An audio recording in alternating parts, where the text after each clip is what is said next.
تحذير يا جماعة، الناس اللي ما بتحب اللقاويز والحاجات دي من هسه تقفل الفيديو ده ما عليكم، للناس اللي بيحبوا الطاقة النظيفة وبيحبوا الحاجة المغذية والسليمة. أعتقد إنه ثقافة الكوارع دي بقت عند الناس كلها يا جماعة عشان الكولاجين وكده، بالذات للناس المهتمين بالبشرة وكده.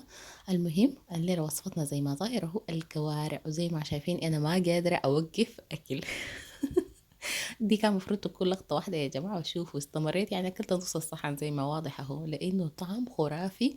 وما شاء الله على الكوارع، كانت دايبة، يعني أنا بحبها تكون دايبة كده. يلا نشوف الوصفة.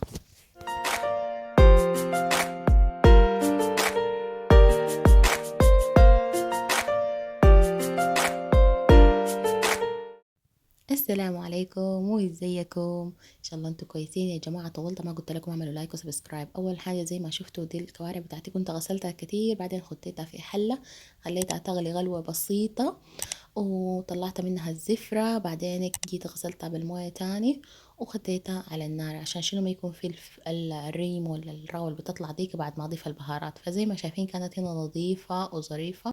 ضفت البهارات بتاعتي اللي هي ظاهرة لكم هنا على الشاشة كلها دفعة واحدة على الموية، وهخليها تغلي غلوة كده، غلوتين ثلاثة.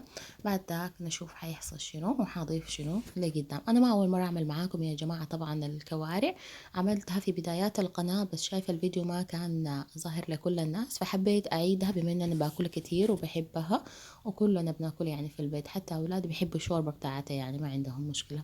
ما عارفة لما يكبروا بعدين تكون عندهم مشكلة والله لا. حاليا هم بيشربوا الشوربة وما عارفين هي شنو. زي ما شايفين كنت في نص المرحلة بتاعت السواء اللي هو طلع الزيت بتاعه، وانا صراحة ما بحب الزيت اللي بيكون كتير في الكوارع، لانه برضو دي ما زي كوارع السودان. طلعت الوش شوية وجيت ضفت لها في المرحلة دي، كان خلاص قربت تستوي. حطيت لها بصل وجزر وبطاطس زي ما شايفين. في الفيديو القديم كنت خطيت البصل معاها مرة واحدة، لكن بيعمل قوام كده ما حلو فما حبيت، انا عايزاها تكون صافية الشوربة.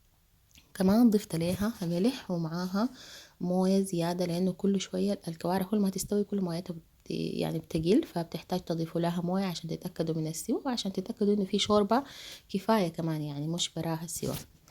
المهم يا جماعة أنا في الأول خديتها على نار عالية، بعدين بوطي لها النار على الآخر وبخليها كده تستوي، يعني حسب الكوارع. إذا الكوارع كبيرة وقوية، إذا كانت يعني من عجل كبير أو بقرة كبيرة بتاخد وقت كتير، إذا كان من عجل بتاخد أخف، إذا كانت ضان بتاخد أخف. أنا ما بحب الضان ده صراحة، عشان كده قد أعمل حقة البقر دي.